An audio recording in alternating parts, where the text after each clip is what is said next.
샬롬 샬롬 샬롬 샬롬 샬롬. 하나님 사랑합니다. 여러분 주 안에서 사랑합니다. 예, 지금은 자다가 깰 때입니다.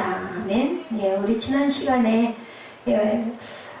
13장 8절에서 14절까지 피차 사랑의 빛 외에는 아무 빛도 지지 말라 이 말씀, 그리고 이번 주도 또 조금 겹치죠. 그래서 이제 자다가 깰 때가 되었다. 이제 후반 11절부터 14절까지의 말씀입니다. 그러다 보니 이렇게 말씀 강해가 겹치기는 하는데 그래도 한번 같이 쭉 훑어보면서 넘어갑니다. 예, 에베소 5장 8절하고 14절이죠. 거기에 너희가 전에는 무더니 어둠이더니 이제는 주 안에서 빛의 자녀들처럼 행하라. 그러므로 14절에 이르시기를 잠자는 자여 깨어서 죽은 자들 가운데서 일어나라. 그리스도께서 너에게 비추이시리라. 그래서 아까 비추소서 찬양 오랜만에 제가 찾아서 했습니다. 빛의 자녀들 어때요? 일어나라. 너희는 빛을 발하라. 그러죠? 영적 죽음에서 깨어 일어나야 된다. 이런 말씀입니다. 땅에서 우리의 과제는 그리스도의 생명을 드러내는 것입니다. 아멘. 고린도후서 4장 10절에서 11절이죠. 우리가 항상 예수의 죽음을 몸에 짊어지면 예수의 생명이 우리 몸에 나타나게 하려 합니다. 그래서 이제는 내가 사는 것이 아니라 내 안에 있는 그리스도께서 나를 대신해서 사는 것이다. 저 갈라디아서 2장 20절 말씀의 고백이 우리의 고백이 되어야 합니다. 우리 살아있는 자가 항상 예수를 위하여 죽음에 넘겨지면 예수의 생명이 또한 우리 죽을 육체에 나타내게 하려 합니다. 고린도후서 4장 11절입니다. 이 일을 위해서는 성령의 충만함이 필요하다. 뭐 다른 말이 할 게 없고요. 그저 성령 충만인 것 같습니다. 에베소서 5장 18절이죠. 술 취하지 말라. 이는 방탕한 것이니 오직 성령으로 충만함을 받으라. 이 말씀이죠. 고린도전서 15장 32절에서 34절에도 증거합니다. 내가 사람의 방법으로 에베소에서 맹수와 더불어 싸웠다면 내게 무슨 유익이 있으리요. 죽은 자가 다시 살아나지 못한다면 내일 죽을 터이니 먹고 마시자 하리라. 우리는 죽은 자가 다시 살아날 수 있기 때문에 먹고 마시자가 아니죠. 33절에 속지 말라. 악한 동무들은 선한 행실을 더럽힌다. 깨어 의를 행하고 죄를 짓지 말라. 하나님을 알지 못하는 자가 있기로 내가 너희를 부끄럽게 하기 위하여 말하노라. 이제 부활의 문제죠. 악한 사귐은 선한 습성을 망친다. 그래서 올바른 사람들과 사귀어라. 잠언 13장 20절입니다. 지혜로운 자와 동행하면 지혜를 얻고 미련한 자와 사귀면 해를 받느니라. 고린도전서 15장 34절에 바울은 또한 깨어라. 다시 이렇게 말씀합니다. 데살로니가전서 5장 4절에서 9절에도 데살로니가전서 5장 2절에도 말씀합니다. 불신자들에게는 종말이 뭐라고요? 갑자기 다가온다. 주의 날이 밤에 도둑같이. 데살로니가전서 5장 2절이죠. 이룰 줄을 너희 자신이 알기 때문이라. 그래서 그죠? 예, 그날이 도둑같이 하고 우리 찬양합니다. 그들이 평안하다 안전하다 할 그때 임신한 여자에게 해산의 고통이 이름과 같이 멸망이 갑자기 그들에게 이르려니 결코 피하지 못하리라. 해산의 고통은 그래도 조금 전조가 있죠. 그러다가 계속해서 조금씩 심하게 아파지지만 이 마지막 날은 멸망은 갑자기 이른다.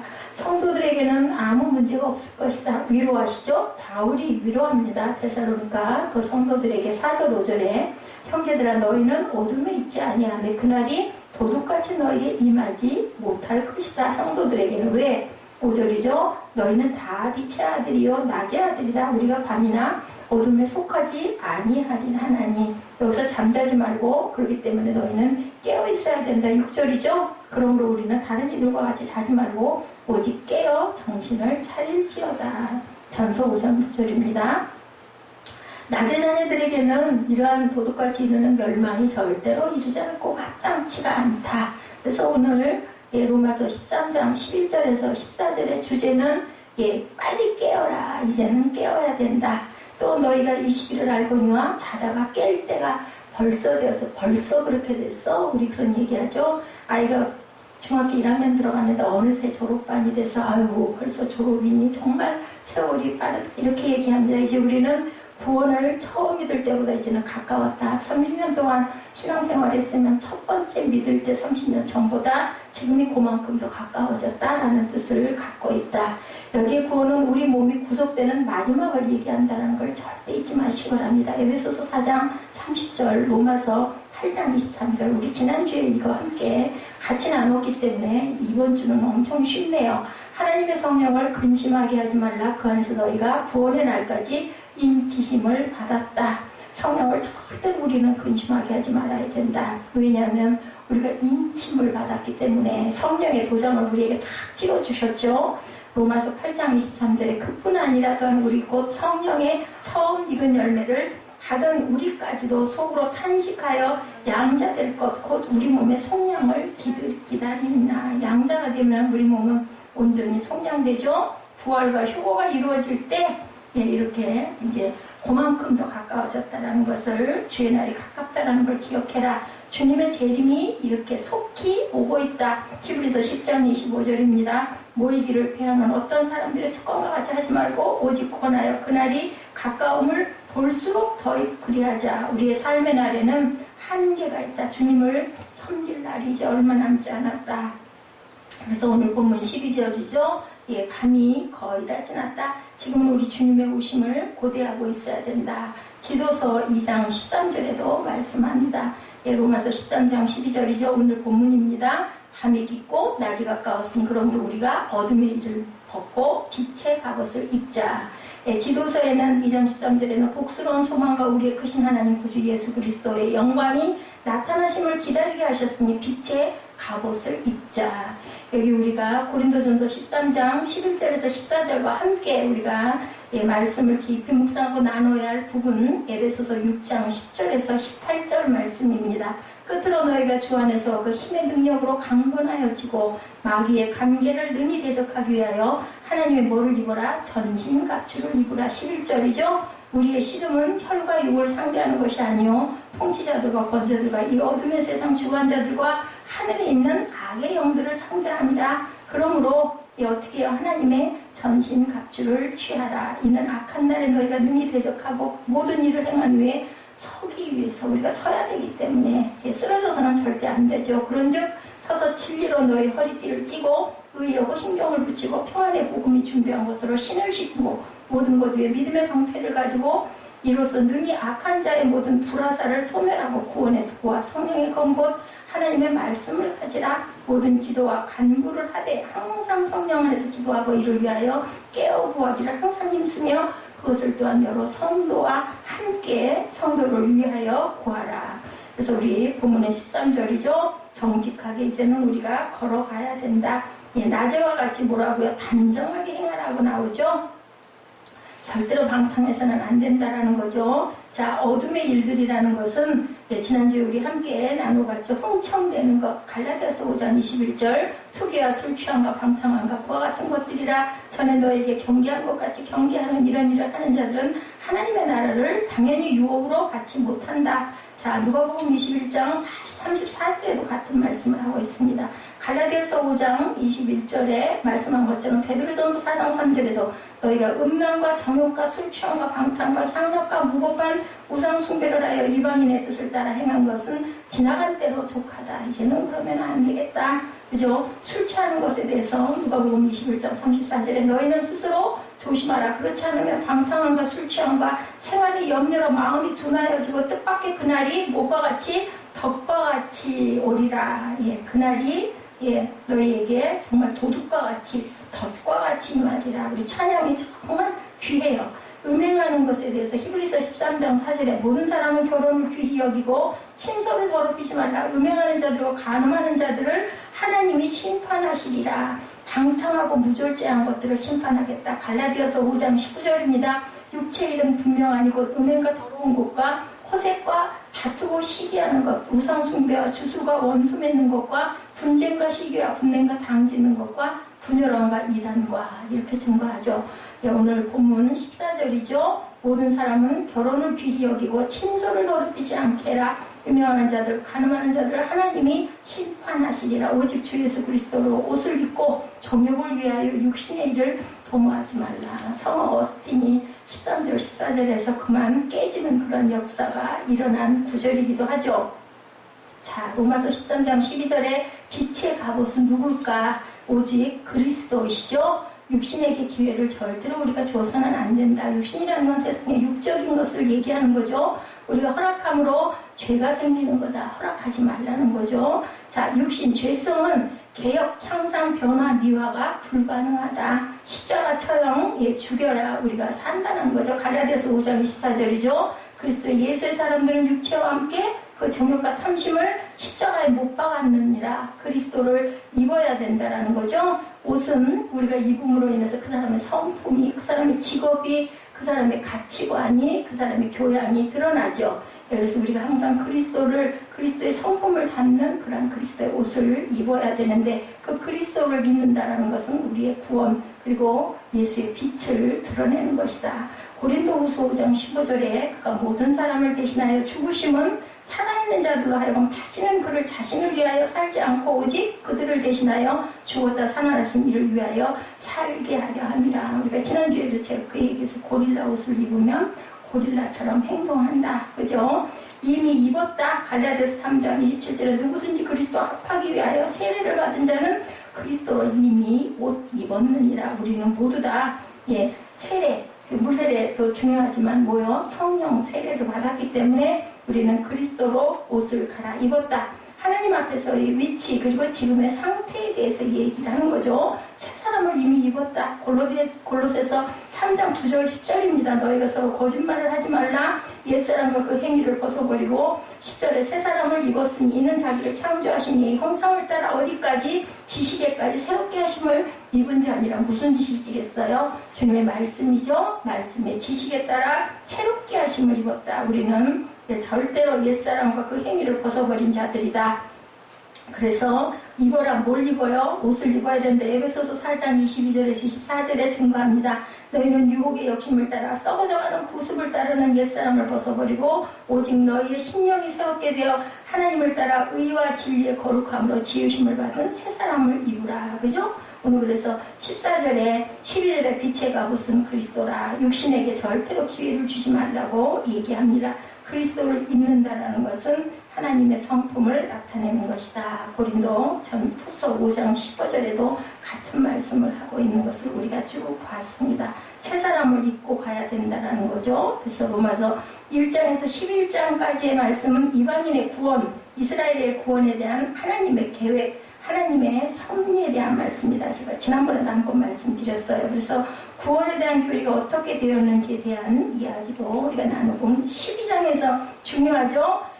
너희 몸을 하나님이 기뻐하시는 산제물로 드리는 영적 예배를 드려라. 우리가 그 주제로 함께 은혜를 나누기도 했습니다. 그래서 12절에서 16장에 대한 말씀이 실천적인 말씀들인데 구원받는 성도가 어떻게 살아가야 될 것인가, 어떻게 한다고요? 아까 우리 계속 얘기했죠. 늘 깨어 있어야 된다. 자다가 깰 때가 벌써 이미 됐다. 그죠? 벌써라고 하는 말씀 우리가 어떤 뜻이라는 거 함께 나눴습니다. 누가 결혼한다고 하면 벌써 그렇게 나이가 됐어 이런 얘기죠. 아이들이 학교 가야 되는데 안 일어나고 계속 자고 있으면 해가 중천에 떴는데 여지껏까지도 이러고 있느냐 하면서 벌써 애들 다 학교 가서 이렇게 하고 얘기를 한다는 겁니다. 이런 것처럼 이제 이미 성령께서는 우리가 자다가 깰 때가 됐어 하고 계속 경고의 말씀을 하고 계신다. 성령께서 우리에게 주시는 소중한 하나님의 음성으로 여러분들 꼭 들으시기 바랍니다. 무엇으로? 영적인 잠에서, 사망의 잠에서 우리가 깨어야 할 때다. 자, 그리고 하나님이 주시는 사명, 요나가 사명 받죠? 근데 어떻게 했어요? 말 안 듣고 니느웨로 갔다가 고래겠죠? 물고기 뱃속에서 3일 동안을 깜깜한 속에서 흑암 속에서 지내다가 거기서 회개하고 토의 짐을 받아서 결국은 그저 다시스에서 니느웨로 다시 가는 사건을 우리가 봅니다. 다시스로 가는 배를 타고 그 밑창에 가서 자고 있었죠? 이런 경우에 사명에 대해서 잠을 자고 있다는 경우입니다. 그를 깨우기 위해서 하나님은 뭐를 동원하셨어요? 풍랑을 동원하십니다. 잠에서 깨어나야 된다는 것은 너무 소중한 말씀이다. 우리 작년인가요? 12월 그 겨울에 그렇게 해서 탄핵소동이 일어난 것도 하나님께서 우리나라를 깨우기 위해서 그런 일들도 있었지 않겠나 저는 그렇게 생각합니다. 그래서 어려움, 고난, 어려운 세상의 그 흉흉한 여러 가지의 그 사건, 사고들이 결국은 하나님 주 안에서 아름답게 이루어지는 그런 대한민국 되시기를 주님의 이름으로 축복합니다. 자다가 깰 때가 되었다는 이 말씀 속에서 있는 그 의미는 그럼 뭘까? 첫째는 주님 오실 때가 되었다. 우리 11절, 12절 말씀이죠. 또한 너희가 이 시기를 알고냐? 자다가 깰 때가 되었으니 이제 우리의 구원이 처음 믿을 때보다 가까워졌다. 밤이 깊고 낮이 가까워져서 밤이 깊어지고 깜깜해지고 나면 그다음부터는 조금씩 밝아지죠. 그렇기 때문에 어둠의 일을 벗고 빛의 갑옷을 입어라. 자, 이 시기를 너희가 알거니와 11절에서 이렇게 말합니다. 이 시기라는 것은 종말의 때가 가까웠다라는 거예요. 그 시기가 주님 오실 때가 가까웠다. 이 종말의 때가 가까웠다는 말씀이나 우리의 구원이 처음 믿을 때보다 가까웠다는 말씀이나 똑같은 말씀이다. 그래서 밤이 깊다라는 것은 뭐겠어요? 낮이 가까웠다라는 것을 의미한다. 가장 어두운 시간, 어둠이 지나면 여명이 찾아온다는 것을 너희들이 꼭 알아라. 자, 밤이 깊고 낮이 가까웠으니 말씀이나 우리의 구원이 처음 믿을 때보다 더 가까웠다라는 말씀이 같다라는 것을 절대로 잊어버리지 말아라. 그래서 뭐라고 합니까? 구약 같으면 사사기 시대와 같은 어떤 암흑의 시대, 그것이 지나고 나서 여명이 가까워져가는 이 시기에 우리가 살고 있다. 그 시기를 알거니와 자다가 깰 때가 벌써 되었다라는 것. 마태복음 25장 6절이죠. 다섯 처녀, 슬기로운 다섯 처녀, 미련한 다섯 처녀 아시죠 여러분들? 신랑이 일어나 맞으러 나오라는 신랑의 음성이 들립니다. 열 처녀의 비유에 대한 말씀이죠. 그때 모두가 잠들어 있는데 슬기로운 처녀도 미련한 처녀도 다 잤다라는 얘기예요. 조르고. 근데 그 깨문 소리에 깜짝 일어났는데 결국은 준비된 자는 어땠어요? 잔치에 들어갈 수 있었고 기름을 준비하지 못한 다섯 처녀는 결국은 기름 사가지고 쫓아가니 문 잠겨가지고 들어갈 수 없었다라는 거죠. 오늘 신랑이로다 맞으러 나오라 하는 주님의 음성을 듣는다면 우리가 다 그리스도의 신부가 되어서 주님을 맞이할 수 있는 깨어있고 준비되어 있는 그런 성도들이 되어야 된다. 오늘 주님은 이렇게 자다가 깰 때가 되었다라고 계속 말씀하시고 예수님은 사랑하는 제자들에게 겟세마네 동산에서 잠들어 있는 제자들을 향해서 뭐라고 그러셨어요? 시험에 들지 않도록 깨어있어라. 깨어서 기도하라고 말씀하셨어요. 우리가 자면 결국은 시험에 든다라는 것을 절대 잊어버리지 말아라.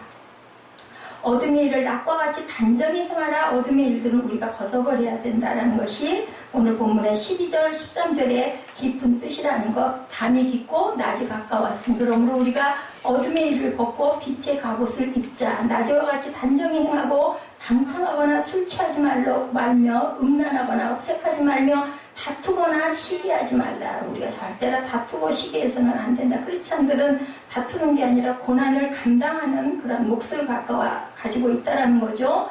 존경할 만하게 우리가 단정히 행하라는 것은 행한다라는 뜻. 우리 오늘의 성도들의 삶이 그리스도인답게 살아야 된다. 자, 올바른 일을 하지 못하면 믿지 않는 사람이나 직장 동료들이 뭐라고 얘기를 해요? 저 사람 예수 믿는 사람 맞아. 저 사람 목사 맞아. 아주 무서운 얘기예요. 그래서 자기의 직업이나 그런 걸 드러내지 않고 자동차에다가 새생명 세빛교회 이런 거 새기고 다니는 거 정말 위험하다고 막 못하게 말리고 그러시는 분들 계시잖아요. 저는 처음에는 왜 그러나, 왜 써붙이는 게 좋지 그랬는데 좀 시간이 지나고 나니까 그게 참 어리석은 거죠. 아, 그럴 수도 있겠구나. 내가 온전하게 행동하지 못하면 나 하나는 아무 상관이 없는데 교회가, 그죠? 새생명 세빛교회가 욕을 먹고 또한 모든 종들을, 주의 종들을 그 얼굴에 먹칠을 하는 그런 경우가 내 행동 하나 때문에, 내 언행 하나 때문에 생길 수도 있겠다. 그래서 내가 누구요 하는 말을 드러내지 못한다. 그것도 온전치가 않죠? 그렇게 되도록 우리가 최선을 다해서 행동해야 되겠다. 세상 사람들은 그래도 크리스찬들, 예수 믿는 사람들 좀 세상 사람과 다르다라는 기준을 갖고 있다는 것을 우리가 알아야 된다. 단정하고 존경할 만하고 우아하고 바르고 정직하고 믿지 않는 사람들은 이런 기대치를 갖고 있고 우리는 그렇게 행해야 된다.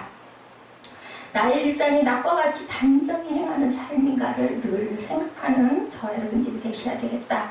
어둠의 일들에 대해서 그 당시 로마 문화가 그런 문화였다라고 합니다. 방탕하거나 술 취하지 말며 이런 얘기하고 계속 강조하는 거 에베소의 말씀에도 마찬가지로 그런 세상, 그런 문화를 그 시대에 로마의 타락과 윤리에 문제가 있었다는 것 또한 우리가 짐작하고 생각해야 된다. 그래서 오죽하면 빛의 갑옷을 입으라고까지 말씀을 하시죠.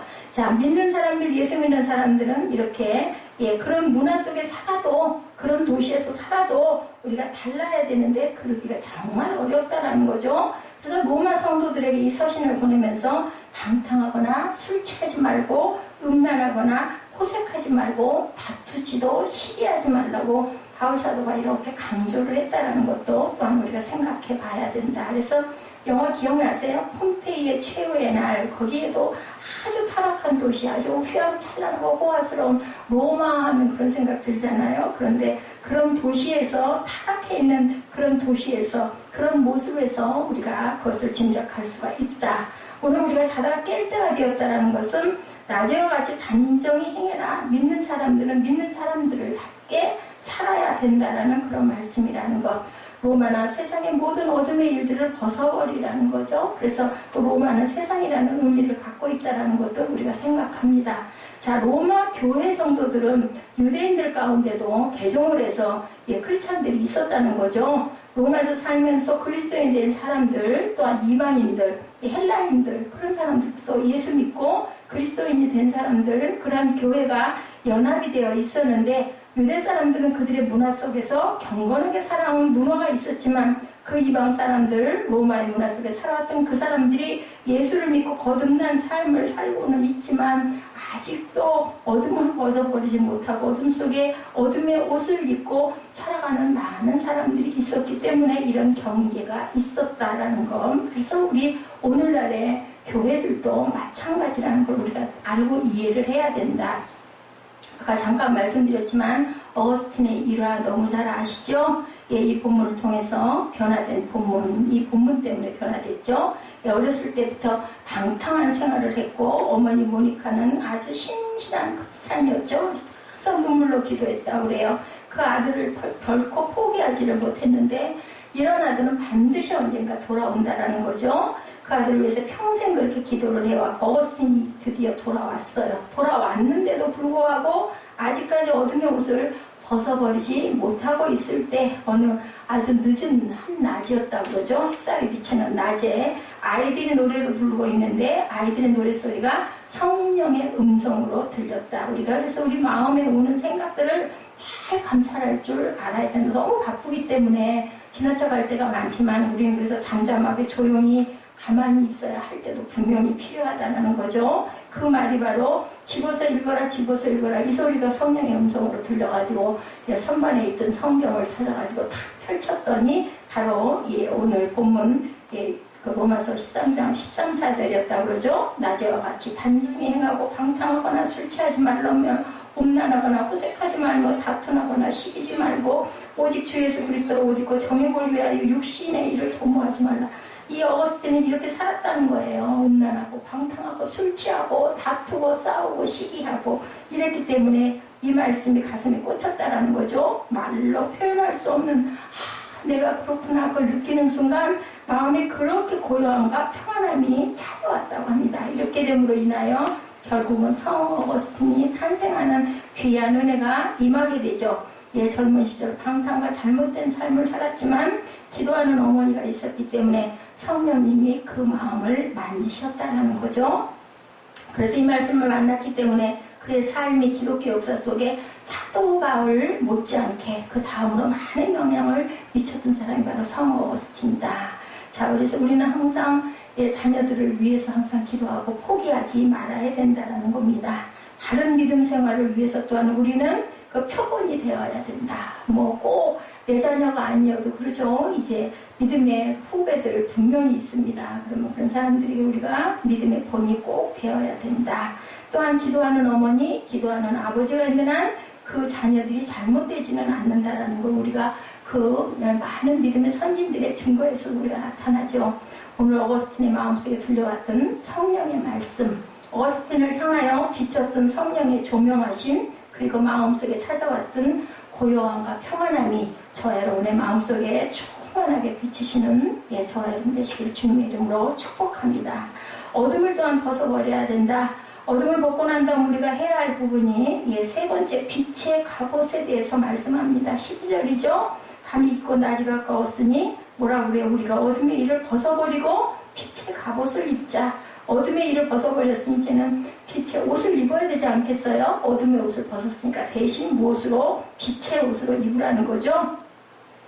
그 당시 로마는 많은 싸움, 전쟁이 끊이지 않았어요. 그래서 전쟁에서 돌아올 때 또 로마가 또 얼마나 그죠? 항상 승승장구하고 많이 이겼잖아요. 전쟁에서 돌아오면 그 병사들의 갑옷이 그렇게 번쩍번쩍 햇빛에 빛났다라는 거예요. 그 갑옷이 빛이 나는데 오늘 우리가 입어야 할 빛의 갑옷은 영적 싸움에서 승리하기 위해서 빛을 발하는 갑옷을, 그 빛의 갑옷을, 주님을 입어야 된다라는 거죠. 이것을 하나님의 무엇이라? 전신갑주라고 표현하고 있다. 우리의 싸움이 누구와의 싸움이라고 그래요? 아까 여기서 말씀해 악한 영들과의 싸움이죠. 사단 마귀와 싸워야 하기 때문에 하나님의 전신갑주를 입으라고 하나님께서는 우리에게 옷을 한벌 기가 막히게 머리에 투구부터 시작해서 손에 든 검까지 평안의 복음의 신발까지 준비해서 주셨다라는 거죠. 자, 그래서 우리가 아까 6장 11절에서 18절까지의 말씀을 이렇게 함께 쭉 합독해 봤습니다. 자, 그래서 우리는 항상 맨 마지막 구절에 모든 기도와 간구로 하되 항상 성령 안에서 기도하고 이를 위하여 깨어 구하기를 항상 힘쓰며 여러 성도를 위해서 구하라. 구하는 게 나만 위해서 구하는 게 아니라 중보기도 하라고 여기도 나타나 있죠. 뭐를 대적하기 위해서? 마귀의 간기를 대적하기 위해서.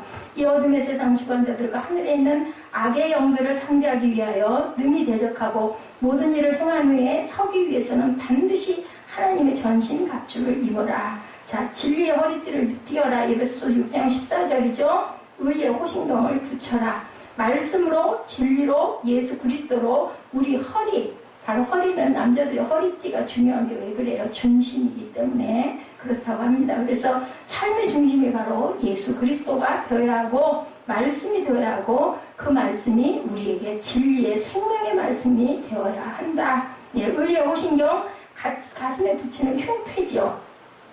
수없이 적이 우리를 공격하여 오죠. 이럴 때 의의 호신경을 통해서 우리 생명은 보호를 받는데 우리의 신장을 보호하듯이 의의 호신경은 우리의 영적 생명이다. 우리 영적 신장이에요. 영적 신장. 예, 이미 하나님께서 우리를 의롭다 칭해 주셨죠. 예수 안에 있는 모든 백성들을 의롭다 칭해 주셨기 때문에 오늘 우리는 의로운 하나님의 자녀임을 고백할 수 있는 의의 호신경을 모두 다 가지고 있다. 15절에 평안의 복음에 준비한 것으로 뭐를 신고? 신을 신고, 복음을 들고 나아가서 복음의 신을 신고 복음을 전해야 한다는 건데, 복음을 전하는 것은 상대방의 영혼을 살리는 것이지만 또한 내 영혼을 살리기도 한다. 왜냐면 우리가 입술로 증거하잖아요. 그러다 보면 나도 깨닫게 되고 아주 충만한 그런 은혜를 입게 된다는 것을 우리가 압니다. 자, 70인 전도대를 파송하고 그들이 나가 복음을 전하는데 많은 은사가 일어나는 사건이 누가복음 10장 17절에서 20절에 나타나 있습니다. 자, 어떻게 해요?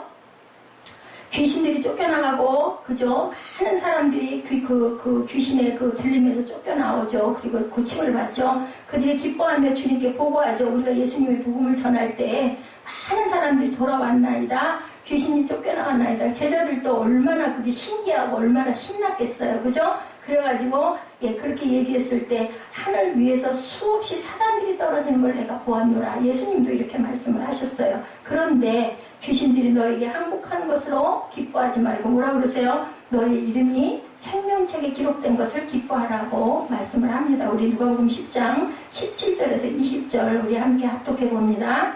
누가복음 10장 17절에서 20절입니다.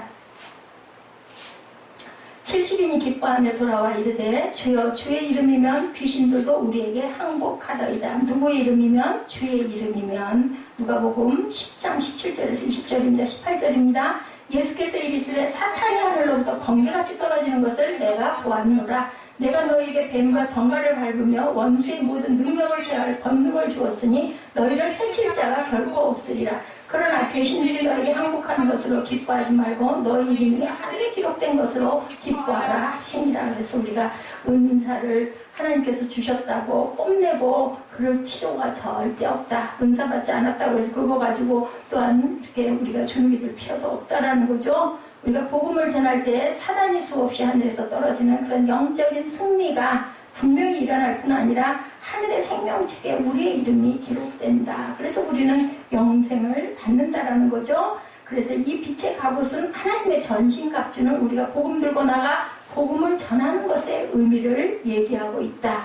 우리 16절에 모든 것 위에 뭐를 가지고 믿음의 방패를 가지고 믿음이죠. 능히 악한 자의 모든 불화살을 소멸하고 사탄이 우리를 향해서 불화살을 쏘는데 그것을 막아내는 것은 그것을 소멸시키는 것은 바로 뭘로? 믿음의 방패로. 그죠? 믿음의 방패로 막아내는 것인데 북한에 엊그제도 뭐가 떨어졌다면서요. 핵이 떨어졌다고 그러죠? 그 미사일을 쏘는 그 모든 것들이 사드를 배치하면 그 사드를 통해서 북한의 미사일을 쏘아대면 막아낼 수가 있다고 하지만 국가가 많은 어려움에 있지만 우리 영적인 부분에서는 사드가 중요한 게 아니라 믿음의 방패가 우리를 구원하는 온전한 도구가 된다는 걸 절대 잊어버리면 안 된다. 17절에 보면 구원의 투구를 또한 써라 말씀하죠. 구원의 투구는 구원의 확신이다. 저와 여러분들이 구원받는 하나님의 자녀가 되었다는 것을 믿으시기 바랍니다. 성령의 검, 하나님의 말씀을 가지라 하시죠. 성령의 검이라는 건 성령 충만을 우리가 받아야 된다. 하나님의 말씀으로 무장해야 될 줄로 믿습니다. 그래서 우리는 빛의 갑옷을 입고 하나님의 전신갑주를 입고 이 땅에서 수없이 대결하는 악한 영들과의 싸움에서 반드시 승리해야 된다. 마지막 네 번째, 우리가 자다가 깰 때가 되었다는 말씀 속에는 그리스도의 옷을 입는다라는 얘기죠. 13장 14절입니다. 오직 주 예수 그리스도로 옷 입고 정욕을 위하여 육신의 일을 도모하지 말라. 오늘 마지막 말씀입니다. 예수 그리스도로 옷 입어라. 우리가 입어야 할 옷은 빛의 갑옷이 있다고 했죠. 하나님의 전신갑주가 있고 하나는 예수 그리스도의 옷이다. 누구든지 예수 그리스도 합하기 위해서 세례를 받는 자는 뭐라고요? 예수 그리스도로 옷을 입었느니라고 분명히 말씀에 증거합니다. 그래서 예수 그리스도는 누구세요? 길이요 진리고 생명 되시는 주님이시다. 빛이 오면 어때요? 어둠은 떠나가죠. 우리에게 어둠을 몰아낼 능력은 없어요. 근데 빛을 받을 수 있는 그러한 능력은 갖고 있다는 거죠. 받아들일 수는 있어요. 무엇으로 인하여? 선택으로 인하여. 내가 선택하면 얼마든지 받을 수가 있죠. 내가 어둠은 몰아낼 수 없지만 빛이 내 안에 오면 그 빛이 어두움을 내가 하는 게 아니라 예수께서 어두움을 물리쳐 주신다. 그렇기 때문에 우리는 예수님을 온전히 영접하고 그리고 순종하고 겸손해야 된다.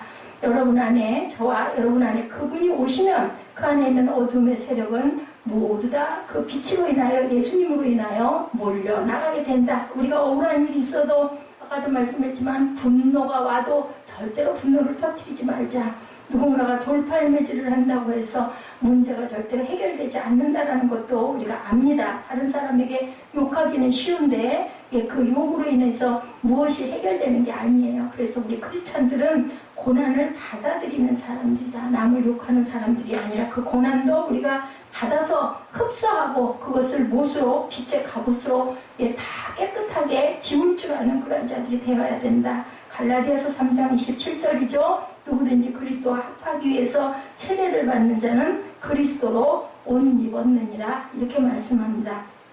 세례를 받는다는 건 뭐예요? 그리스도와 하나가 된다는 뜻을 갖고 있죠. 그리스도의 죽으심, 그리스도의 부활, 그 모든 것으로 연합된 세례인데 그리스도와 합하기 위하여 세례를 받은 자는 이렇게 그리스도와 옷 입었다. 내가 사는 게 아니라 내 안에 계신 누가? 예수 그리스도께서 이제부터는 사는 거죠. 이제 내가 육체 가운데 사는 것은 나를 사랑하사 나를 위하여 자기 자신을 버리신 하나님의 아들을 믿는 믿음 안에서 사는 것이다. 자, 우리가 그 옷은 정말 중요하다는 거죠. 사람의 신분을 나타내죠. 법관은 법복을 입고 군인은 군복을 입고 경찰은 경찰복을 입고 또한 학생은 교복을 입습니다. 자, 그 옷이 또한 사람을 보호하기도 하죠. 우리가 옷을 입는 것은 여러 가지로 보호하는 의미. 에스키모인들은 털옷을 늘 입습니다. 왜냐하면 추우니까. 영하 30, 40도, 40, 50도씩 내려가죠. 예수 그리스도 옷을 입는다는 것은 속죄의 옷이라는 것. 그래서 어떻게 나타나요? 흰 옷이라고 표현되어 있습니다. 제가 언젠가부터 예전에는 안 그랬는데 흰색이 그렇게 좋아지더라고요. 그 이유를 모르겠어요. 그냥 흰색이 좋아요. 그게 아마 하나님 주님을 사모하는 마음이 아니었을까. 저도 모르는 무의식이 그 흰 옷을 우리가 이 옷을 의의 옷, 속죄의 옷이 바로 흰 옷이라고 표현되어 있죠. 계시록에 보면 흰 옷을 입은 수많은 무리들이 하나님의 보좌 앞에 있는데 바로 그리스도로 옷 입고 있는 하나님의 거룩한 백성들이다 라고 증거하고 있습니다. 오늘 이 옷은 그리스도의 또한 사랑의 옷이기도 하다. 하늘 보좌를 버리시고 우리를 사랑하셔서 이 땅에 오셔서 자기를 주신 그러한 예수님의 사랑이죠. 뭐라 그러세요? 나를 위하여 십자가까지 지기까지 하신 예수님께서 내가 너희를 사랑한 것처럼 너희도 사랑하라고 이렇게 말씀하시죠. 그래서 예수님이 우리에게 입혀주신 옷은 주님의 사랑의 옷이기도 하다. 거룩의 옷이기도 하고 의의 옷이기도 하고 그리고 그것은 흰 옷인데 우리가 그것이 또한 사명의 옷이기도 하다라는 것을 잊지 말아라. 자, 우리가 잘 아는 사도행전 1장 8절이죠. 오직 성령이 너희에게 임하시면 너희가 권능을 받고 예루살렘과 유다와 사마리아와 땅 끝까지 이르러 내 증인이 되리라 하십니다. 말씀처럼 우리가 성령의 옷을 입고 나아가서 주님의 사명을 감당해야 되는데 자, 교회에서도 이렇게 훌륭한 사람들이, 유명한 사람들이, 힘 있는 사람들이, 권력 있는 사람들이, 또한 돈이 많은 사람들이 많이 나와야 된다는 거예요. 우리가 힘을 기르려면 뭔가, 그죠? 많은 걸 가지고 있어야지, 그죠? 사람들이, 망한 사람들 얘기하는 거 들어보는 거, 열심히 듣고 경청하는 거 보셨어요? 그렇기 때문에 경제가 살면 전도할 일이 생긴다. 망한 나라가 가서 예수 믿으러 간다고 믿겠냐고. 그래서 하나님께서 우리를 경제 대국으로 급성장을 시켜주셨다는 것을 알아야 된다는 거죠. 저는 분명히 그 세대, 아주 가난했던 세대부터 시작해서 지금 아주 이 세대까지 오면서 여러 가지의 그 고비, 이렇게 단계를 보면서 너무 놀라워요. 이 세대가 이렇게 부흥하고 발전하고 성장하고 GNP가 3만 불, 4만 불 이렇게 되리라고 누가 생각했겠느냐는 거죠. 예수를 전하려면 그 나라 정치가, 경제가, 또한 문화가 안정되고 수준이 높아져야 다른 나라에서도 인정하고 그죠. 우리가 전도할 때 유명한 누군가가 이랬대 라고 얘기하면 제가 얘기하는 소리보다 훨씬 그쪽으로 귀가 쏠리죠. 사람들의 시선이 모입니다. 그래서 내가 어떤 다른 힘을 기르고 목소리를 키울 때는 내가 능력을 가져야 된다. 그래서 그 나라 사람들의 말을 듣죠. 우리나라가 이렇게 경제 대국이 된 이유가 바로 그 이유가 아니겠는가. 우리가 전하려면 우리 민족이 잘 되고 잘 살아야 됩니다. 정치적 혼돈으로 인한 그 탄핵 사건이 이 땅을 바라보고 있는 하나님의 섭리라고 저는 영적인 터치라고 저는 감사합니다. 북한도 또한 마찬가지죠.